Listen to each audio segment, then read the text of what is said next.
Get in the action on the Action Addicts podcast. No greater faction than the action movie scene. Get in the action on the Action Addicts podcast. Your satisfaction, action on the silver screen. Get in the action on the Action Addicts podcast. Hello, ladies and gentlemen. Welcome back to the show. Today we're going to be talking about the 2021 release Hydra, and I paused ever so briefly there because the release date of this film is not consistent depending on what region of the world that you're in. However, as I am an English speaker, and I imagine the vast majority of you listening are probably along the same lines, then yeah, it came out in 2021 if you're in America. It did not come out in Europe anywhere to my knowledge. You might be able to get it depending on your local access, but I can't get it in the United Kingdom, let's put it that way. I was able to review this film thanks to the power of the VPN and Hydra, which you'll hear me and Mike discuss briefly in the chat, which, yes, this episode brings Mike back from the Spider-Man episode, and a lot of people seem to really like that episode, so Mike came back very, very quickly. We actually recorded this episode in the same week we recorded the Spider-Man episode, because we just had a great time talking Spider-Man, and it was actually his suggestion that I check out Hydra. This film originally came out in 2019 in Japan. I have no clue what the budget was or how much money it made, because none of that information seems to be easily available. This is a low-budget film, and I'm pretty sure it did decently for its budget, but again, it's a very, very, very small-budget film. A lot of people on Action Twitter and the action community in general really raved about this film when it came out. I had actually been following the events of this film, for quite some time. I believe my friend Lee over at Film Combat Syndicate actually was the first person to start really covering this film and giving it some much needed signal boosting. However, I've been following the Instagram page and seeing stuff about Hydra online for probably as long as he's been covering it separately to his own coverage. But again, like a lot of people, I had no way to actually see it, so you were just judging it based on screenshots and the occasional bit of footage that would come out. And then eventually we got a proper trailer, and this film looks like an action film fan's dream. But, as you'll hear me discuss shortly, that was not the film that I actually watched. And that's all I'm going to say about that, but yeah.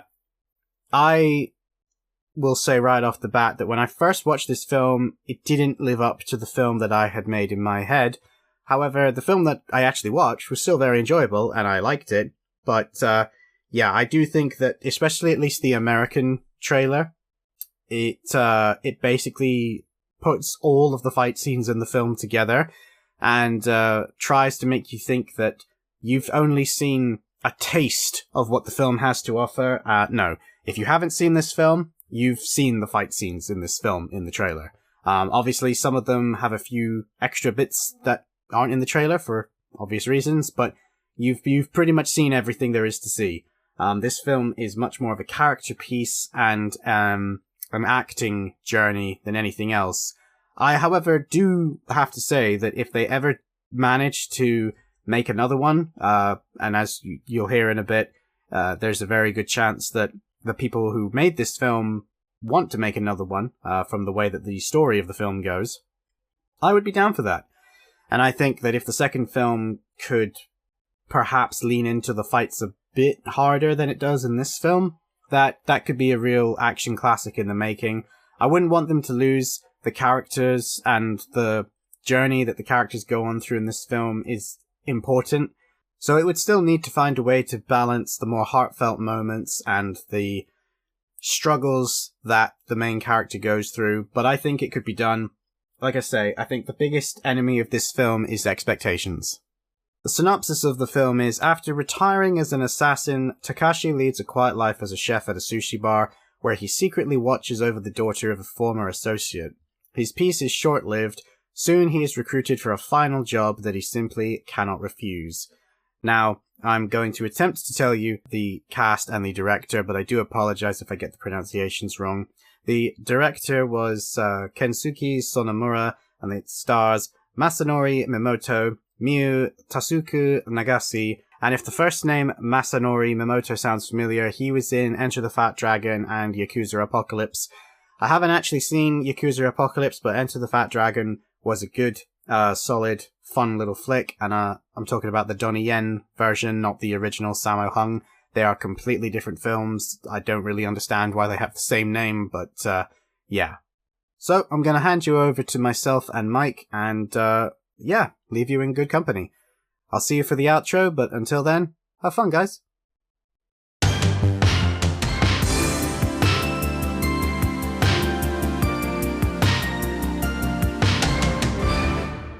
So, please welcome back for the second time, Mike Scott. I don't need to give him an introduction again because this will likely have come out not long after he's just been on the show, because he was nice enough to come back and do 2 appearances pretty close together because he knows that I need all the help I can get. So thank you, Mike, for coming back. No problem, man. Happy to do it. It's always important when you're starting out a podcast to just try and, if there's one thing I know, when you start a podcast, you got to lean on your friends initially, because you need those initial guests to kind of get those first episodes done. And so you just call in favors. You're just calling your friends and going, hey, come be on my podcast. I need an episode. So I'm happy to do it, man. And I will just stress that I wanted Mike to come anyway. The fact that he is also my friend, it just happens to be a happy coincidence. So today we're going to be, as I already said earlier, talking about Hydra. And I think we might be coming at this from 2 different perspectives, because I watched Hydra for the very first time. I'd never seen this film before. And Mike, you've seen this film before, I take it, when it first came out? Yeah, when it first dropped. In the US, it was...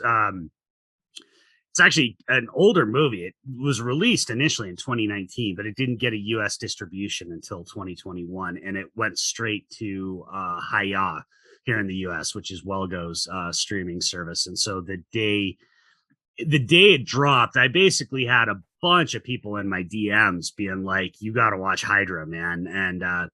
And so I watched it way too late at night, but still watched it, and then obviously rewatched it again just last night in preparation for this.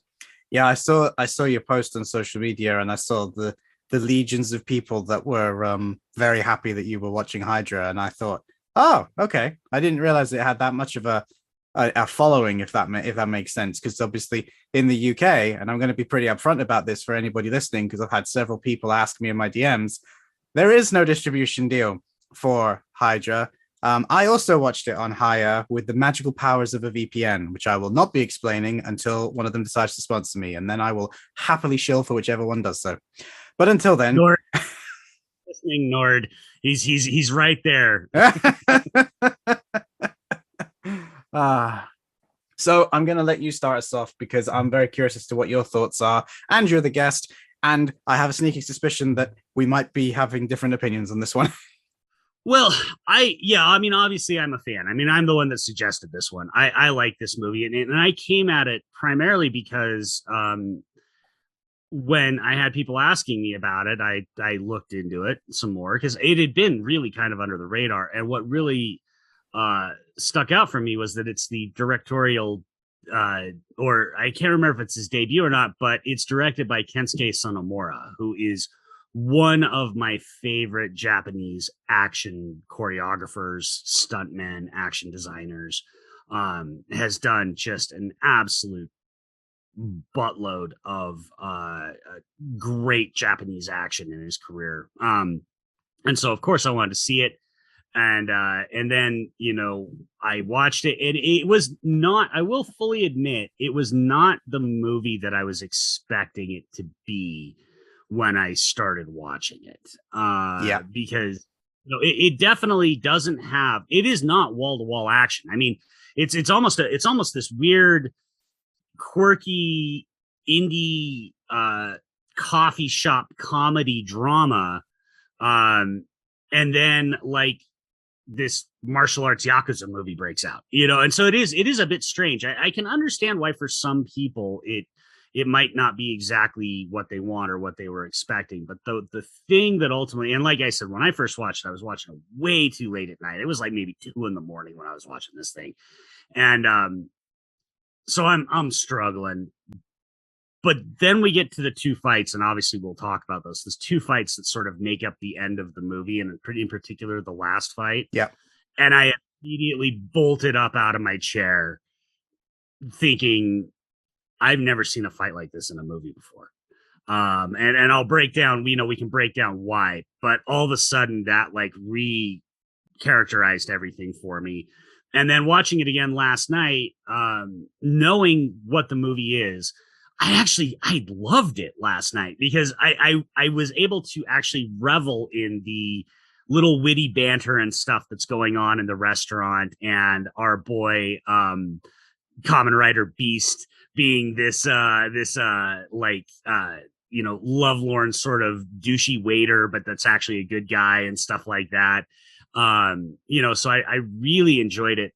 Last night is where it kicked over to me actually really loving the movie. So I would suggest, Scott, that since you're saying you think we're going to have different opinions on this, which is fine, maybe give it a month and then give it kind of another watch. Because the other really great thing about Hydra, and I wish more movies were like this, it's 77 minutes. I mean, it is in and out in like absolutely no time. I definitely appreciated the fact that it was only 77 minutes.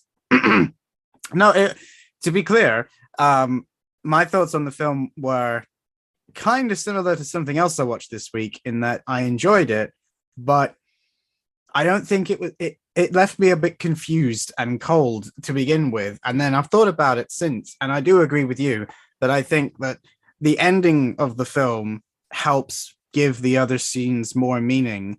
I enjoyed the banter anyway, because I just like that sort of interaction between characters. That's how I am in real life. So whenever there's characters that have that sort of a relationship, I always find them more relatable and more realistic for me. I know not everybody is like that. I did have to chuckle because, yeah, Kamen Rider. And also, I briefly got excited because and I don't ask me to tell you what his name is because I can't remember. But the guy that was working in the laundromat that was giving out like the missions of who needed to go, when he first came on screen, I was like, Kamen Rider Decade, is that you? And then he took his glasses off and I'm like, oh no, it's not you. But for that brief second, I was like, how many riders are in this thing?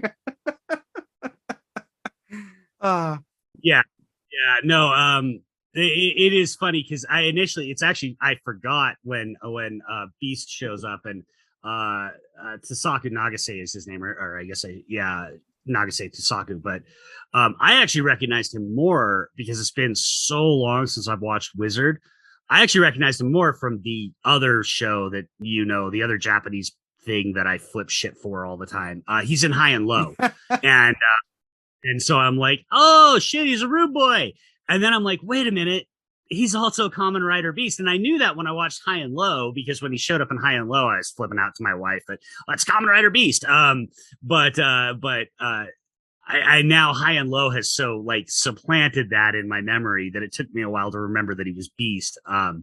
But I've seen him pop up in some other stuff too, and I do always enjoy seeing him pop up in things, and he's a lot of fun in this.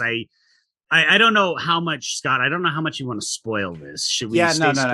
You can spoil it. Like you said, the film's been out for a while. If, like me, you're from the UK and you want to know if the film is worth watching, I would say it is. I have issues with it that I will get into, but if you don't want to be spoiled about the film, go away, Google what a VPN is, go watch it, come back. I love at the end when he's like reformed and he's saying, I'm trying to be more like Takashi. I thought he had a nice little arc in this movie for not having too much to do. I thought he had a nice little arc in the movie. I thought he was just going to be one of those typical, sort of creepy leches that you see very often in Japanese cinema and anime. Yes. And instead he had a nice little arc that I thought that kind of made me happy. So, and again, that was a lot of stuff that I didn't get the first time I watched it, because it was so late. And also I found it the first time I watched it, I found it thoroughly confusing because I was sort of already in a delirium, and there's a lot of moving parts. And this is one of those movies that is so lean and so spare that it explains everything, but it certainly doesn't hold your hand explaining everything. And this time being awake and watching it at a reasonable hour, I was like, oh, right, okay, this all makes more sense to me now. Yeah, top tip to take away from the Action Addicts is be awake when you watch your films. You'll understand them a lot more. It sounds simple, but you'd be amazed how many people don't do it.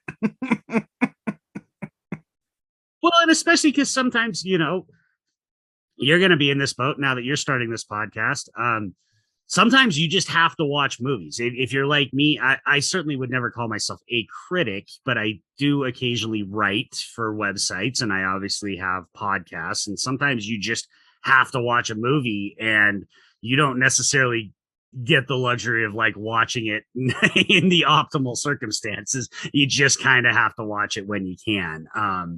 And that's not always fair to the movie. Like when I do a proper review, I really do try and make sure that I'm watching it in the most ideal circumstances, as opposed to the studios who give me terrible screeners that are the least optimal circumstances to watch a movie. But yes, I did not first watch Hydra under anything remotely resembling optimal circumstances.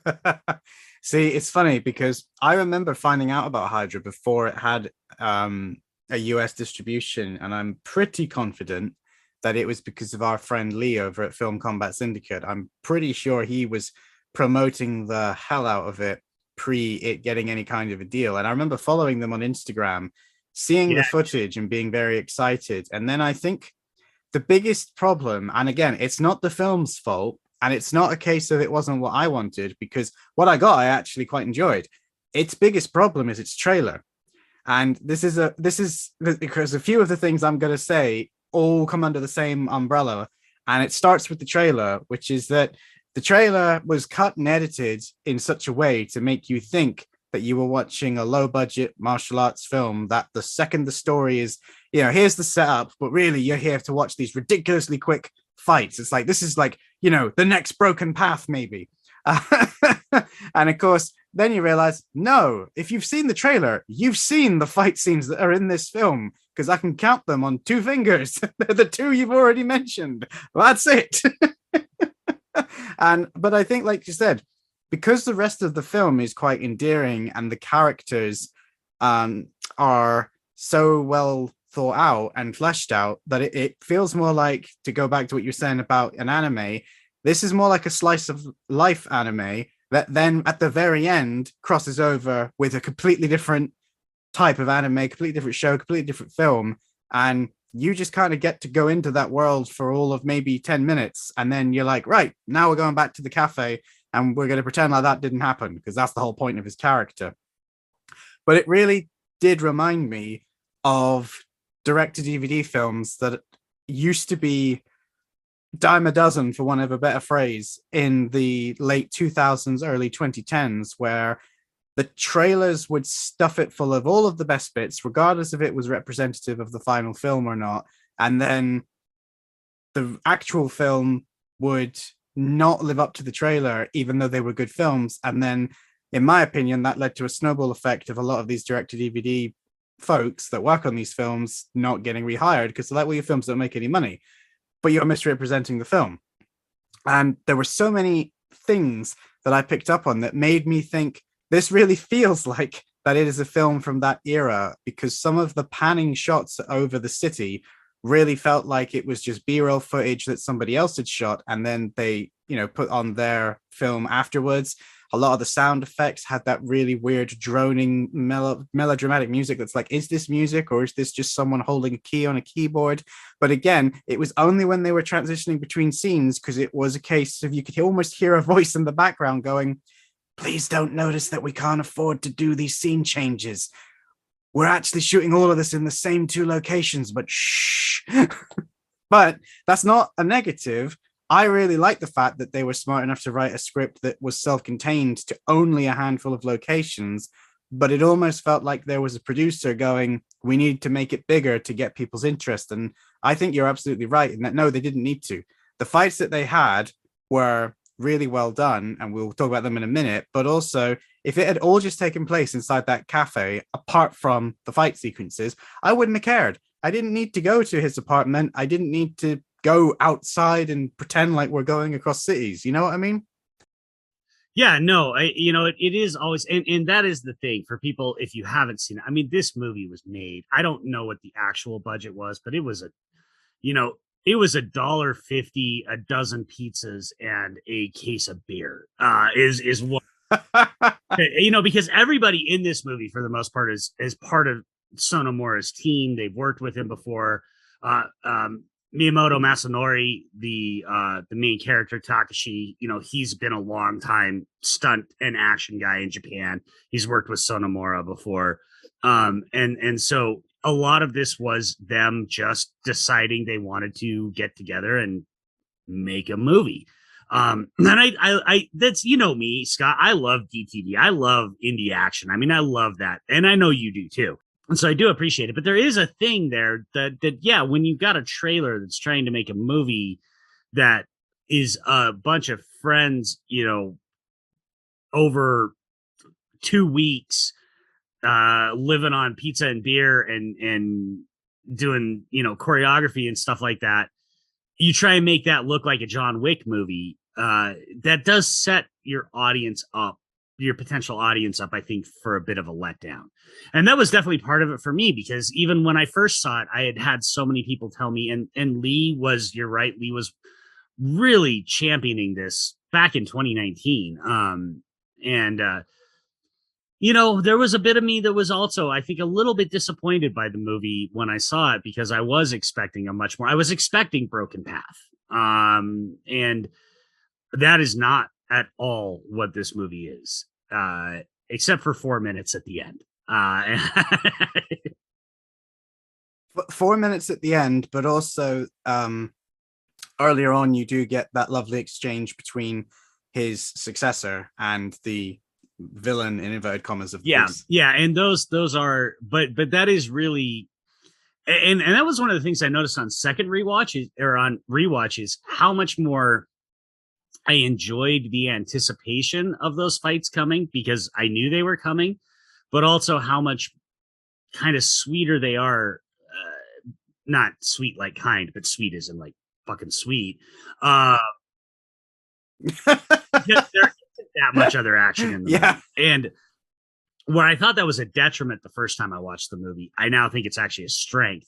But you're right, that's not helped by a trailer that's trying to paint this movie as the next, Broken Path or Drive, or whichever Alpha Stunts movie you want to pick, trying to paint it as that. It's not that. And it's not, something like the Rurouni Kenshin movies that have mega budgets, and or even some of, say, Takasaki Kikuchi's movies, where he's, doing all this stuff. It's a very different and I think actually very interestingly unique beast, and no pun intended, Kamen Rider beast. But I think that is what I love about it. It is that weirdly idiosyncratic kind of movie. Yeah. It's funny because before Christmas, Channel 4 here in the UK, I don't know if it's still there, probably won't be by the time you listen to this, but me and my partner watched Takeshi Mike's First Love. And considering that Hydra is kind of like the first film that I've watched since then of the same sort of genre, it's kind of interesting how much I've found some similarities. Yes, First Love had quite clearly a bigger budget and I had a few more action sequences, but I also think it suffered from the exact same problem of a trailer that tried to make it look way more stylish than it actually was. But it feels like both filmmakers didn't want to be stuck in a box of, this is the genre of film that I make, and therefore everything I make will look like this. They both went, no, we can do the action, but we want to do this as well. And in order to get to the action, you need this in order for it to make sense. And even though, Hydra wasn't the film I thought it was going to be, I still really, really enjoyed what I actually got. And I think the only reason why I might have said at first, oh, we might have different opinions, and it turns out we don't, But when I saw so many people commenting on your social media posts saying this is one of their favorite like action films of all time, and I'm going, oh, did I watch the right film? You know? Yeah, I think what people are really meaning when they say that is that it is a movie that they really like that has one of their favorite action scenes of all time. Because I think that I Yes. think that's because Yes. even the fight with Yusuke and the first of the big action scenes, even that's it's awesome, but that last fight is really just something that is so unique in action cinema. And I think I watch a lot of action cinema. Do Yeah. you? Word has it, apparently I've developed a little bit of a Yeah. reputation for watching a lot of action scenes. um One of the things that, and I know you know this term, but people listening may not know, is one of the terms that you see a lot in action cinema is undercranking, where, things are shot at 24 frames a second. If you shoot them at 21 frames a second, it looks like everybody's moving faster. And most people won't notice it. But if you watch a lot of action cinema, you can see the telltale signs of undercranking, primarily motion blur being the big one. And the thing that made me stand up in this last fight is how fast they go, and there is no undercranking. And it has been confirmed there is no undercranking. They are just going that fast for 4 minutes.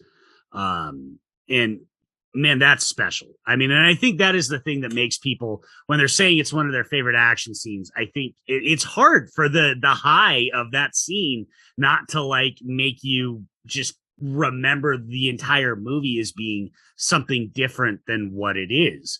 It is an quirky, it's a Yeah. fucking Sundance movie with the best fight scene you've ever seen in your life tacked on at the end of it. I mean, that's really the best way to describe the movie. Yep. Do you know what's funny is, and I'll be, maybe one day I will see if I can rope him to come on and I will ask him if he's even seen this film. But there is actually another film that this film reminded me of, and I almost feel like this is the film he was trying to make when he made it, and that's Death Grip. Yeah, absolutely. A lot of similar. I mean, not narratively, obviously, but a lot of similarities in terms of trying to be more than just a demo reel, right? Like because Contour, I actually prefer Contour. For people that don't know, we're talking about Eric Jacobus movies. I actually prefer Contour to Death Grip. But Contour is much more of that traditional indie action demo reel kind of vibe, that Broken Path, Unlucky Stars kind of vibe. And Death Grip, he's really trying to do some stuff in it, and I don't think it all totally works, which I would also be fine if somebody said they don't think Hydra all totally works. But I think the kindred spirit between the two movies is very strong. Yeah. I mean, it's even in the fights at the end, because obviously, if you've never seen Death Grip, guys, I might do an episode on Death Grip. I doubt it, but I might. It has Johnny Young Bosch in it, who I'm a big fan of, and he is probably one of the most underrated martial artists on film I think we've ever had, because for whatever reason, people just will not cast him in stuff, which he has gone into at length if you're interested, mostly because of the fact he's half Asian, and that really confuses casting people because they don't know whether to make him Asian or white, whatever. However, in this film, he's the bad guy, so him and Eric get a fight at the end, and I must admit, when the fight at the end of Hydra happened, that was the scene that was going through my head. I was like, this feels so much like Death Grip, but this gets what I think Death Grip was trying to do. They wanted to tell a real story, but still deliver on the action premise. And I think, like you say, maybe there are bits of Hydra that I would have done differently or I don't think worked as well. But overall, I think Hydra achieves what it set out to do. Well, and I think that's the thing I love about indie action in general is it's really hard, not even if you don't like it. I mean, I watch a lot of indie action that I think is frankly borderline terrible. And if I do that, if I see one, there's one movie that came out this year in particular that I'm thinking of. I don't talk about it. I don't even bring it up because I still always so admire the spirit of you and the lads going out and setting up some cameras and trying to literally kill one another for however long your filming schedule is. And it's hard. I don't want to shit on that. I'd much rather shit on something like Mortal Kombat that had the budget and the talent and the money to know better. It can take it. I'm not gonna pick on. I said I wasn't gonna say it, but just for people, I'm not gonna pick on Alex Chung's contracts. Even though I thought that movie was, for me, not great. It did not work. I thought it was very amateurish. But Alex Chung has done terrific stuff. He's a terrific stuntman. He's a terrific martial artist, and he made a movie. He went out there and he did the thing. So I did do a podcast on it. I didn't tweet about it. I tweeted that I was watching it, and I tweeted nothing else about it. And in fairness, I bought it. The only way I could see it was to buy it on Vudu, and I bought it. So whether I liked it or not, Alex Chung got my money.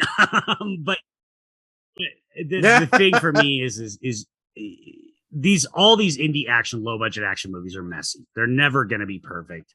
What you have to do is look at it and go, does it achieve what it sets out to achieve? Does it try and do something different? Does it try and do something interesting? And does it ultimately entertain us?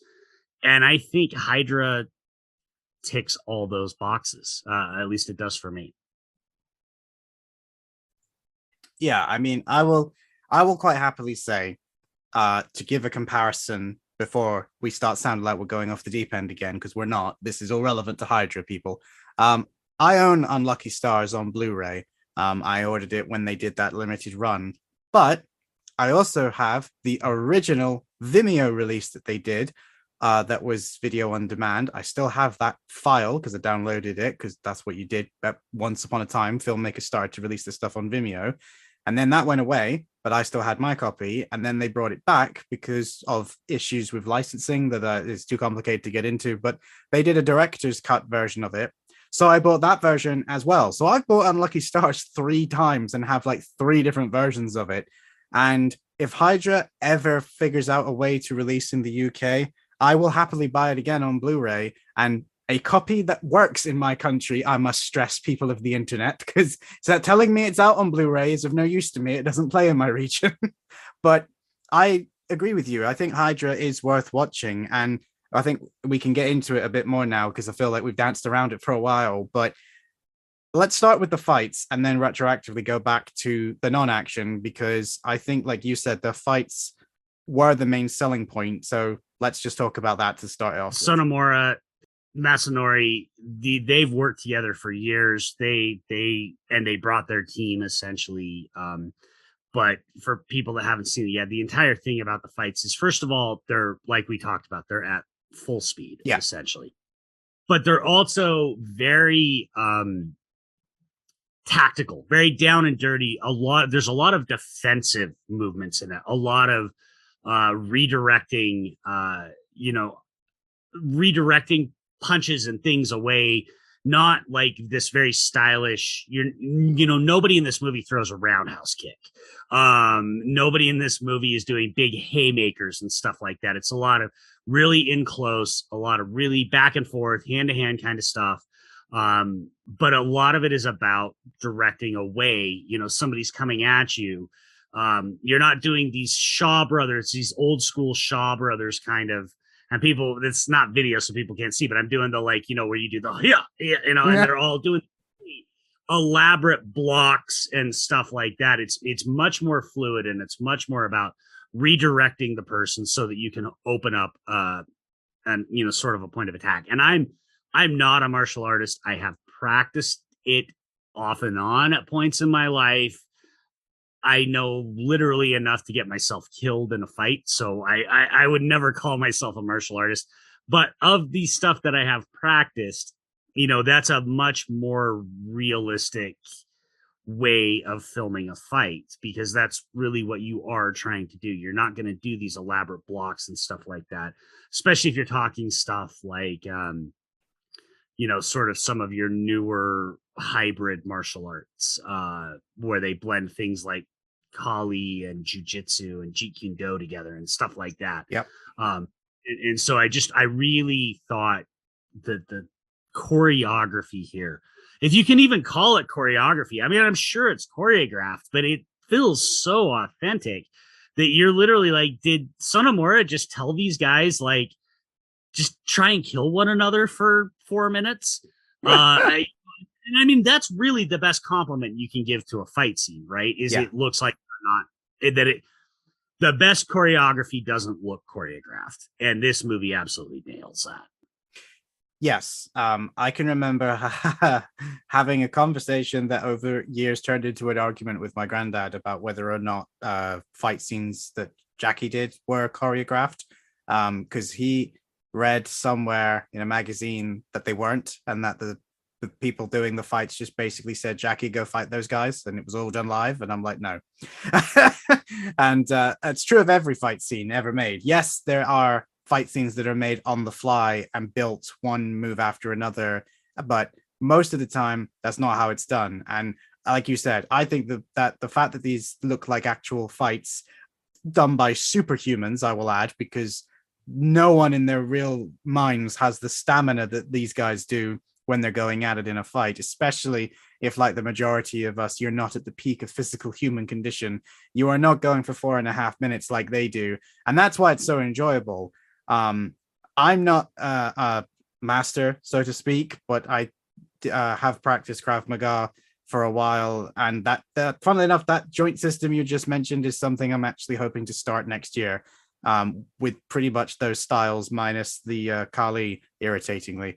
But I loved the choreography, and more importantly, I loved their execution. There were a lot of moments where I felt like if there had been lesser performers, it ran the risk of appearing like they weren't really hitting each other when they were doing body blows. And obviously there were points where they used knives and one of them had a screwdriver, and all of that just reminded me of real life altercations from where I grew up, where you weren't going to have these fancy over the top knives, but people had screwdrivers, and it just made it feel very gritty in a way that I really enjoyed. And on top of that, I still enjoyed it despite the fact I had an issue with it. So, which is also a great compliment to the choreography, which is that I don't know who thought that it needed an over-the-top whooshing sound effect every time they move their arms, but I wouldn't have minded that. I wouldn't have minded going the full US SEALs 2 route, but they only did it with the movement, not the impact. And that really confused my brain, because they would go and then they'd hit each other, but there wouldn't be a... And I was like, well, why are you only doing half the sound effects? This is torturing me.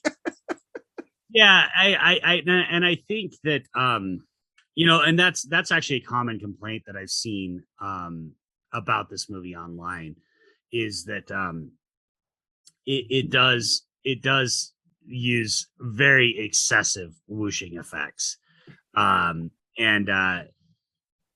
I think the idea was they're trying to emphasize the movement and not the impact, because one of the things that I love about these fights is that you don't see in a lot of martial arts movies.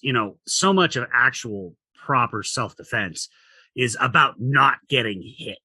And so many fight movies and fight scenes are about who can take the most punches, who can get hit the hardest. And this one really does emphasize that whole idea of it's all about not getting hit. The who gets hit less is who wins, not necessarily who does the more hitting, if that makes any.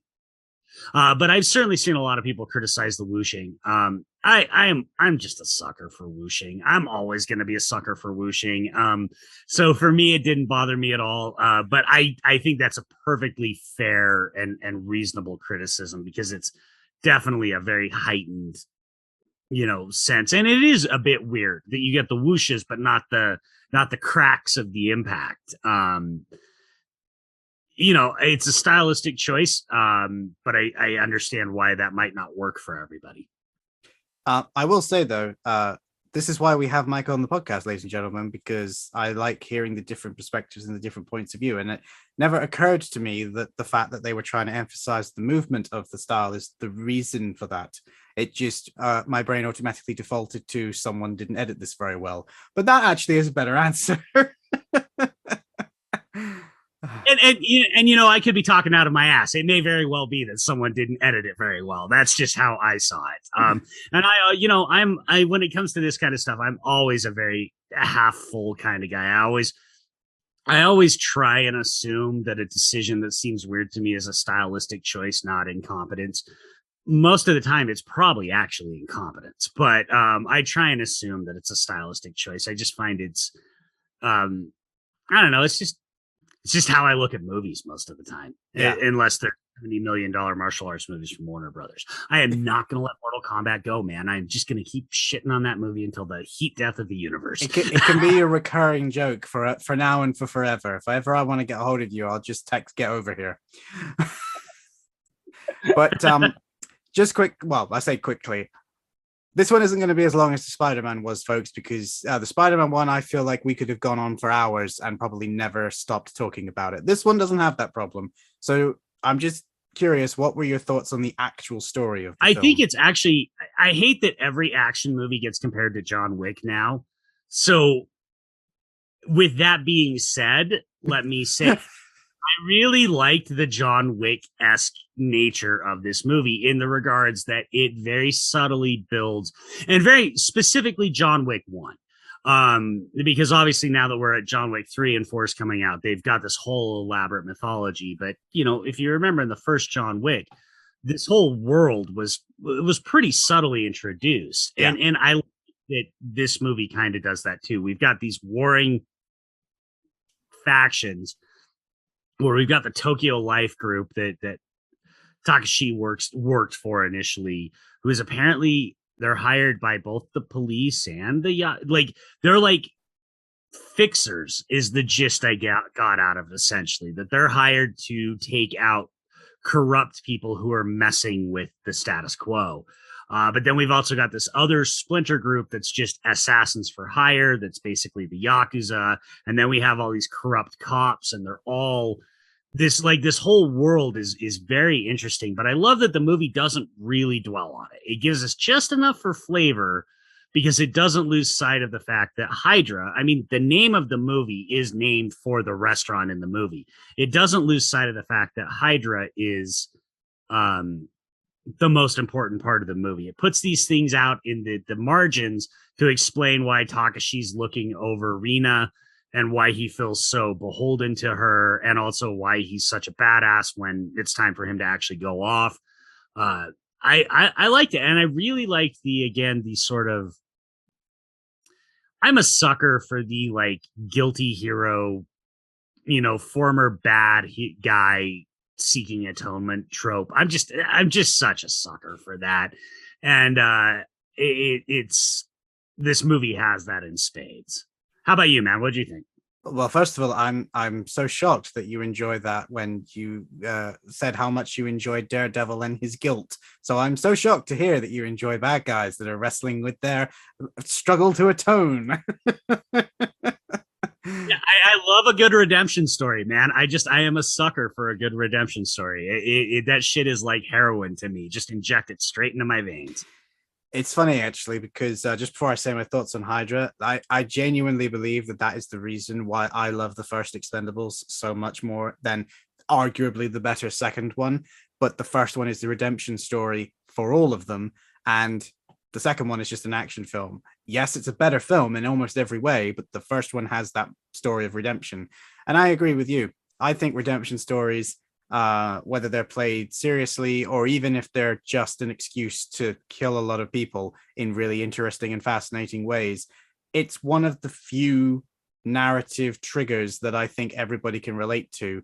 Everybody has something that they wish they hadn't done, or everyone has something that they think, yeah, I wish I could make up for that, even if they don't talk about it or admit it to other people. I think we're all human. Everyone makes mistakes. So everyone has that one thing that they think about and go, I wish I could do something about that, or I wish I could go and change that. So stories like this one, where you see the thing that he wishes he hadn't done or that he thought about more, and then the entire film is based around he is essentially in his penance trying to stop the thing that he did from happening again, because again, we're going to spoil the film, folks, which by this point you should know, and you shouldn't be listening to me if that bothers you.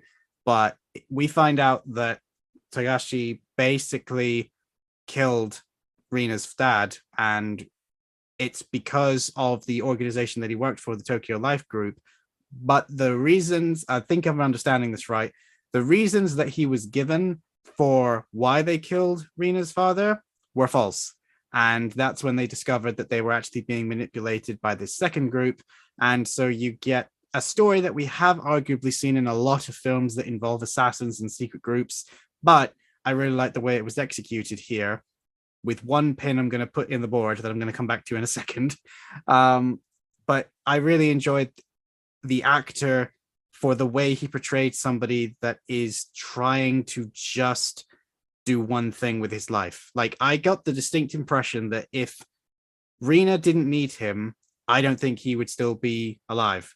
When you see him alone in his home, the only thing he owns is a table with the knife of his mentor and Rina's father in it. And even though it's not said, it's not really implied, the way he acts out that scene of looking at the knife, yes, he's sad, and yes, he's quite clearly emotional about it. But I genuinely think that if Rina wasn't there, he'd have used the knife and just taken the easy way out. I mean, I think that's certainly a valid interpretation, you know, and that's, again, one of the things I love about this movie, because it is so sparse and it is so spare in how much of this backstory it spells out. I think that's a completely reasonable and realistic interpretation of it, because there's nothing in his apartment. You know, we get the dripping. He's got to have the dripping water faucet because, as we learn, he was brought into this organization as an orphan, and he was stuck in this room with dripping, where water was dripping into a bucket, so he can't like sleep or function without the dripping water. Yeah. He's a jacked up character. Like, there's a whole lot of mess going on in him. And that's, it didn't hit for me the first time, but I really loved the end this time when he comes in and Kamen Rider Beast is trying to be more like Takashi, and you see him, he just gets the faintest smile, and they're all like, did Takashi smile? I didn't think he could even do that. I found that really heartwarming this time. For me. Again, he's this mess he's an absolute mess. He's a broken human being. So I'm with you. It's, Rina paying his debt and protecting Rina is what gives him purpose. But he ends the movie feeling a bit more like part of a family than just a protector. And again, that's also the shit, the chosen family, the found family kind of thing. You give me a redemption arc with found family, like just both things, just light me up. I will go out rock star style on that kind of arc in a movie. Yeah. So what you're basically saying is that when you come back for the third time, we're talking about Unleashed. Have you listened to my episode on Unleashed? I have. I will talk for hours about it. Yep, absolutely. And that is kind of maybe the platonic ideal of sort of that stuff, right? Yeah. But my pin, there is one part of this film, story-wise, that just confused me, and I looked at a few comments, and so many people seem to be in the same boat as I, which is that the person that manipulated the life group was seemingly killed by Takashi, our main character, and then it's revealed that no, he's alive and he's the head of this other group that spun off and now just basically become assassins for hire. That never really gets explained or addressed, and then he just essentially runs off into the sunset going, ha ha ha ha, you'll never catch me, twirling his mustache, and then that's it. There's no explanation. And I saw so many comments of people like, WTF?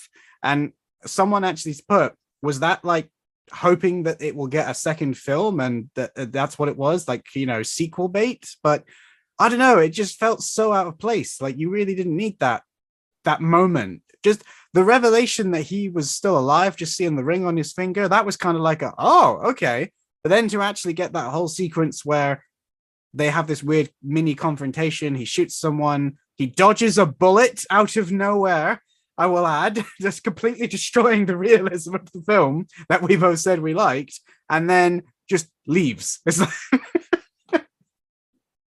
yeah, I mean that's the false note in the movie. It's sequel bait. I mean, I don't think there's any other way you can describe it. It's straight up sequel bait.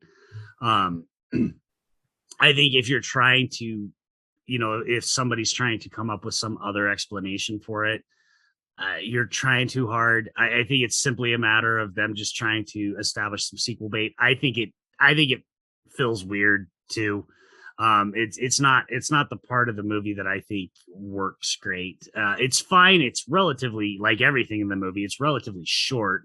So it doesn't, for me, it doesn't really super detract from the overall movie, but I got nothing. I got nothing to counter everything you just said. I agree with what you just said completely.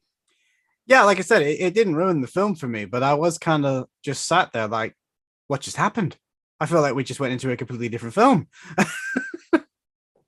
Yeah, it's mega weird. Yeah. It's mega weird. Because, yeah, it just, again, I do think the John Wick comparison is fair here. That Sonomura is clearly he wants to build, he's got more ideas for this world that Hydra takes place in. This isn't a self-contained movie. He's got more ideas. And so I think part of that was maybe his imagination, his grandiose plans for what the Hydra universe could look like might have gotten the better of him or something, because I definitely do think that doesn't help the movie, that whole confrontation. And if I'm not mistaken, the other guy is actually Kensuke Sonomura. It doesn't work, and it kind of bogs down the climax of the movie a little bit, I think. So not great, don't love it. Would be fine if it wasn't in there, and then we'd even get it. But there is also part of this that I do wonder. I just thought of this. Movies have to be a certain length for theatrical distribution. And so I'm also wondering if maybe even they thought, again, trying to be optimistic here, they were like, well, this isn't going to necessarily work, but if we cut it out, we're dropping below feature cinematic length. We need to leave this stuff in because we're not going to hit 77. I think it's got to be at least 77 or 78 minutes for a movie to be considered. Don't quote me on that number, but for a movie to be considered a feature, at least in US distribution. Yeah. So it might be one of those things where they're kind of like, well, because we get those whole opening credits too of the cleaner just driving, and it's great. We got a great synthwave beat to it and stuff, and it's very cool and neon. It looks a lot like Drive, but yeah, it's also completely unnecessary because it doesn't advance the narrative in any particular form. But it's one of those things where it's like, oh, but no, they need those long credits. I remember talking to Scott Adkins about Close Range, and him talking about the reason that Close Range just casually drop that in there. I remember talking to Scott Adkins. Well, I was gonna say Scott, but you're also Scott. I don't want people to get confused. So this is Scott Adkins. Yeah, no, I didn't work on Close Range. Talking about why it has those really long animated opening credits is because they had to do that to get it to feature length, because the movie came in way shorter than they were expecting it to. And so I do wonder if there's part of that as to why some of those things that were kind of like, why is this even in here? Or what are they doing? It might just simply be they needed to get it to feature length. That is a great point. Again, I didn't, if I knew that once upon a time, it is information that has since exited my head. I have seen some, I think in these days as well, because of like streaming services, I see so many things now that are weird lengths that sort of old-fashioned way of thinking that a film must be a certain length just doesn't even occur to me as it once would have.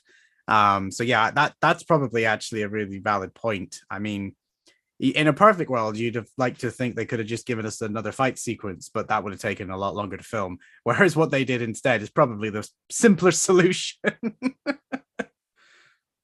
Yeah, and a movie like this, they're they're probably not shooting a ton of coverage, and they're probably not shooting a ton of superfluous scenes. So when they do an edit and it comes in short, they probably don't have a lot of additional, footage to work with. So they kind of just have to put back in whatever they've got. Yeah. And go with it. Well, then there you go. So yeah, I really enjoyed the film. Like I say, I didn't feel like it was one of my all-time favorites, because I actually messaged a mutual friend afterwards, and that was Shafi, and I said to him, I enjoyed it, but it's not going into any of my top 10 lists anytime soon. And so he was like, "Oh, is it that bad?" I'm like, "No, it's not bad. It's just that I can list you 10 films that I would rather watch again, and so can most people, because a lot of them came out this year, which is kind of impressive considering the year we've actually had." Yeah, I mean, if I'm doing certainly if I'm doing just a straight top 10, it's not in my top 10 this year. If I'm even doing an action top 10, it's probably not making it in my action top 10. If it does, it's probably coming in at like 10, but that's fine. It was actually a surprisingly terrific year for action cinema. So, the fact that it's not going to make my top 10 in a year where we have things like Rurouni Kenshin the Final and Raging Fire and One Shot, yep, and the Paper Tigers and all of these things, it's like, that's no shame on Hydra. That it was actually a pretty terrific year for action cinema, I thought. Exactly. That was the point I was trying to make. It's like, I think partly because so many people were raving about it, and partly because, these days something that we've talked about a few times is you either love something or you hate something. You're not allowed to just think it's okay or not pick a side. Everybody wants to know like where you rank something or what you think of something, and it's like, it was okay. Like, I enjoyed it. I'm never going to put it in any of my top action films, but I would still recommend people go and watch it, but just know that going into it, you're more watching a character piece on this person dealing with their issues and their demons and how they work through it. And at some point while they're working through it, one of the ways they deal with it is by punching someone repeatedly until they're dead. And I liked that bit, but it wasn't the main focus of the film. Well, and I just really wish we would accept, and I feel like this is a relatively new phenomenon, but maybe it's not. I really wish we would just accept that most movies are fine, right? Like, most movies are varying degrees of fine. They're good fine or bad fine, but they're fine. And Hydra is good fine. It's good even. But yeah, not every movie needs to be your favorite movie of all time. And I'm a very enthusiastic movie watcher. When I love a movie, I tend to love it with my whole heart, but I know that that's just me. I don't expect other people to necessarily go along with that. Like, if somebody told me No Way Home was fine, they liked it, great, that's awesome, that's good for you. I'm glad you did, and if you didn't like it, okay, we're going to disagree, but that's also cool. But like, yeah, not everything we always act like every damn movie now is a referendum on the state of cinema or something. and to do that with something like Hydra, that again is a movie that was made for like $1.50, some pizzas, and a 12-pack of beer, is really an unfair weight for people to be putting on the movie. It's a little indie drama with a couple of incredibly game-changing kick-ass action scenes, and that's all I think the movie sets out to be. Anything else that people want to elevate it to, that's on them. That's not the movie. Yep. No, 100% agree. So go on. Sorry, go ahead. No, go ahead. I was just gonna say, but I still think from both of us, it's a recommendation. People should check it out. It's worth watching, but I agree with you. Know what you're getting into. Know what the movie that you're about to watch actually is. And it is definitely not the movie that you're expecting based on the trailer. I think it just before we wrap up, because I think we're about done, this actually speaks to a problem that I've noticed since I've started rating a lot of films on Letterboxd, which I actually think it was you that was introduced me to that platform. And then I didn't use it for a while. And then I've just started, because the biggest help with that is that I can remember what I've seen, because Jesus, the amount of films I forget. That's why I do it. I don't give a shit if people like my reviews or anything like that. For me, it's all about being like, have I seen this movie or not? Because at this point, I'm 45 years old. I've watched a lot of goddamn movies in my life. I cannot remember them all anymore. I used to have a mind like a steel trap. Not only can I tell you every movie I've seen, I can tell you when and where I saw it. Yeah, that's gone now. Now I need Letterboxd to tell me what I watched 6 months ago, let alone years ago.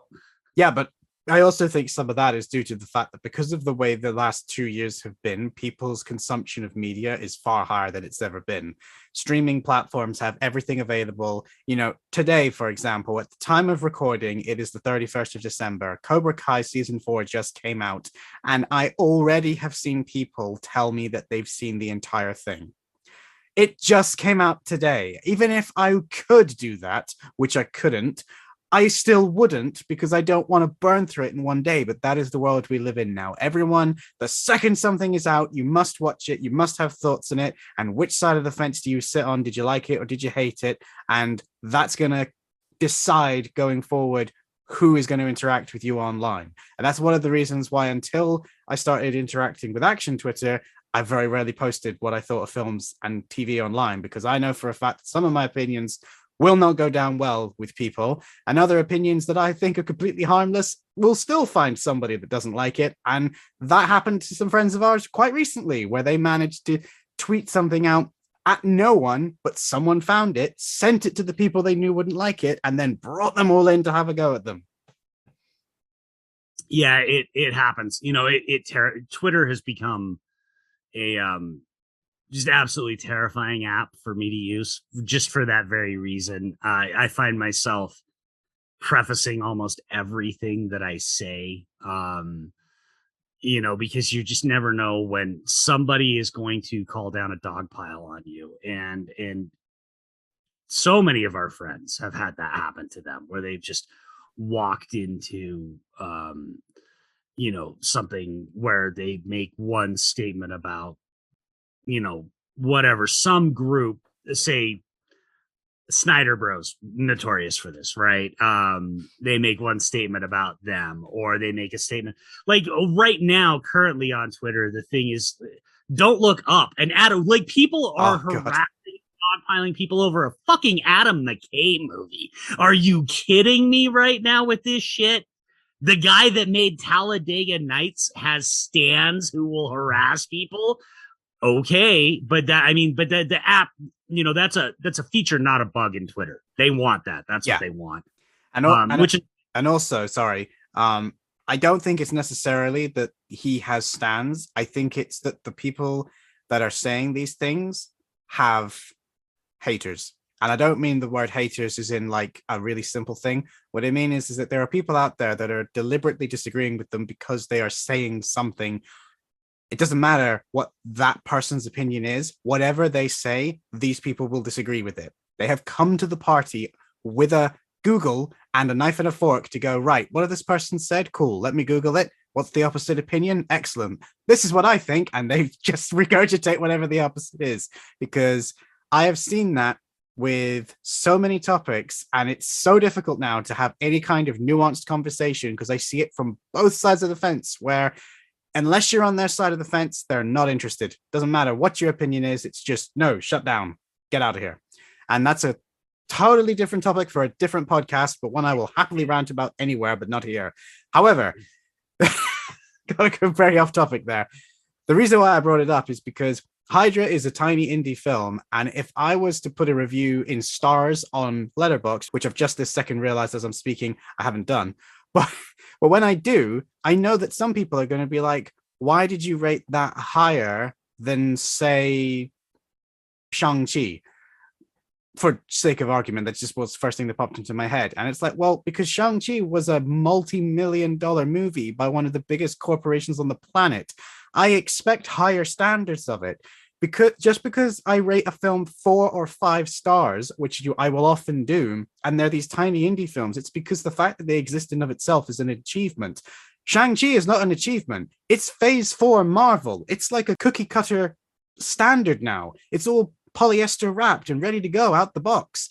The fact that it does some other stuff that allegedly is, groundbreaking, so I'm told, is irrelevant. The actual format and the template is there ready for them to go, as was the money. It's not as impressive when they do it, and usually do it worse. Thank you. Yes, 100%. I have always argued we should grade movies on a curve. Degree of difficulty matters. Something like Hydra, even existing, you said it perfectly, is a fucking miracle, right? And so if you look at the way I rate DTV and indie action, it is way out of scale with the way I rate a lot of studio product. Because for that very reason, if I can watch a movie that was made for $1.50 and it entertains me, and it manages to entertain me more than any of the studio martial arts movies that we got this year, yeah, I'm giving that thing 4 stars, right? Like 100% I'm giving that. I'm not a professional critic. I'm not getting paid for this shit. I'm going to rate it based on, all of my Letterboxd reviews are all just my gut feelings about how I feel about the movie. I tend to not rate too much stuff sort of in that squishy middle because it's a gut feeling. If I really like a movie, I really like it. And if I don't like a movie, I really don't like it. And they're mostly for me to remind myself when I go back and I'm scrolling through my diary, if I see I rated something like the Castle Freak remake 0.5 star, it's just a reminder in case somebody starts talking to me about it, and they're saying that they really liked it. I'm not going to disagree with them. That's their prerogative. But if I'm like, oh, well, maybe I should revisit that. And then I go and see I rated it 0.5 star and I go, no, I fucking hated this thing. And I don't want to rewatch it again. So I'm not going to, but like Hydra, I actually bumped my Hydra rating up. I had rated it, I think either 3 or 3.5 stars after first watch. And after last night, I bumped it up to 4 because I got 4 stars worth of enjoyment out of watching it the second time. And I do that a lot. I go back and I adjust my ratings up and down depending on how I'm feeling at the time when I watch the movie. Yeah. Some movies get better on rewatches, some get worse. You're not set in stone. Again, we're not professionals. We're not getting paid for this. No. But some treat us like we are. Like I put out an opinion and some people treat me like I have any clout whatsoever. Like I run a friggin' podcast. Like I got no clout. Like I mean, I'm gonna Toby Maguire you there and be like, no, you got to work on that self-talk, bro. You definitely have a bit more clout than the average person who's making a podcast with a legit film director, another really good film critic that talks about films, and has previously had one of the biggest action stars feature on pretty much all of the podcasts he's made. So don't doubt yourself, man. You do have some clout. I'll give you that. I do. And I have developed over the last couple of years a bit of credibility, but ultimately it's still just my opinion. I didn't go to film school. I didn't go to journalism school. I mean, critics that people like to rail on, they've put the time and the work in to do this stuff. I'm just a guy that watches a lot of fucking Scott Adkins movies. Like I don't actually know anything. The thing is though, is I would rather listen, and we're really going off topic now, but we've started this, so we're going to finish it. I would rather listen to the opinion of someone that has watched a lot of Scott Adkins films and can tell me a lot about Scott Adkins films than a critic that has never seen a Scott Adkins films, does not know what a Scott Adkins is, but can tell me that the color palette of the film was exceptional and that the prose were wonderfully digested. And I felt refreshed watching the different techniques of the camera work as it panned blissfully over the sweat of the torso's body. It's like, I don't care about any of that, mate. Majority of people watching films don't. This is why there's such a big divide between us. It's the same argument I've had with people that have published books. I know so many authors that can put you in the world of the book that they have written within the first few pages, and 99% of people have never read them because they're not an established name.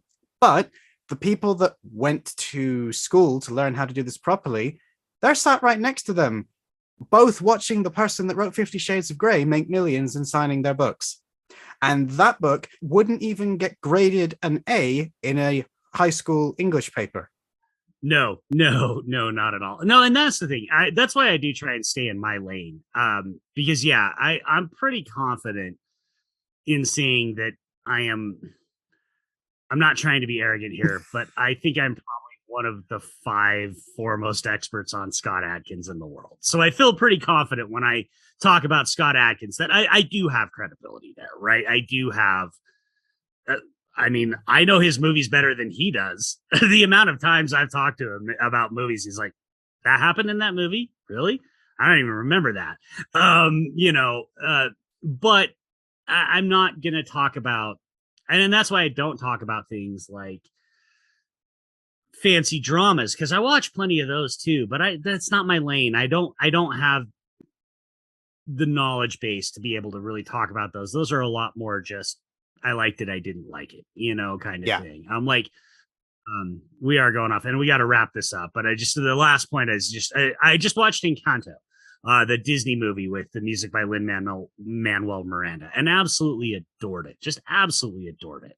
But I don't really have, it's a movie very focused on Latinx culture and stuff like that. And I mean, I can talk about, I loved the movie and I thought the music was good, but I can't pick apart that movie the way that I can pick apart a fight scene like I can in Hydra and talk. I don't have that frame of reference. And so I stick to my wheelhouse mostly. I think when people get in trouble is when they don't stick to their wheelhouse and they try and talk with some sense of authority on something that they don't really know a ton about. Does that make sense? No, it does. It does perfectly. That's a great way of saying it. It's eloquent yet short. Something that this podcast is very much struggling to do. We get going. It is what it is. So, but on that note, I do actually think we need to wrap this up because as we talked about when we started recording, I've got a bunch of snow. No, that's fine. I was just going to say the same thing as well. Our talk on Hydra had already come to an end. I was literally going to say that will about do it. And then somehow we started talking about this. And then here we are.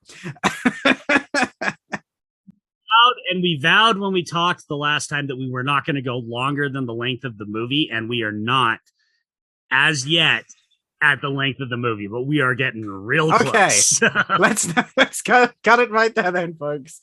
Thank you very much to Mike for joining me. It has been an absolute blast. I hope that you will return and don't get bored of coming back here. We will try and make podcasts that are under an hour, but I'm not making any promises. Yeah, and I'm not making any promises with me as a guest that you'll be able to uphold that either, because I tend to. But this has been a blast, Scott. Always. Anytime you want me back, just let me know. I'll be back. Thank you very much, Mike. See you later. Well, there you go, ladies and gentlemen. That was Hydra. Thank you very much to Mike for coming back so soon and being so enthusiastic of wanting to come and talk more films. I guarantee you that is not the last time you will hear him. He will 100% be back for more. Next week, however, we're going to have a different guest. We're going to have my new and good friend, Andy Gorham. He has spoken on other people's podcasts before, and he and I got together and we discussed the Yunbu Cynthia Rothrock absolute madness that is Righting Wrongs. It is a good old-fashioned 1980s kung fu classic, but it's different than a lot of 1980s kung fu films. Righting Wrongs has a much darker tone, and it took me by surprise because it is the first time that I had actually been able to see the entire film from start to finish. I'd previously seen clips of it, and I think you guys are gonna thoroughly enjoy our discussion about it because, yeah, it is very different to a lot of the other classic Hong Kong action films that were coming out at the time, and I think it was a sign of things to come. It definitely feels like a precursor to darker films that you're going to get later on, to some of the more gun-fu heavy films. And, yeah, if you haven't seen it and you want to prepare, you know what we're going to watch, so I'll see you there. But until then, guys, thank you very much for getting into the action with me, Scott Wiley, on the Action Addicts podcast. And thank you very much once again to my friend Mike Scott for joining me. If you haven't checked out his podcast from the last time he was on, then what are you doing with yourself? Feel free to go do so. It's the Action for Everyone podcast, formerly known as the Adkins Undisputed podcast, and I have no doubt that you will enjoy his content if you've not given it a go before now. But that's going to be it from me, guys. See you in the next one. On the Action Addicts Podcast.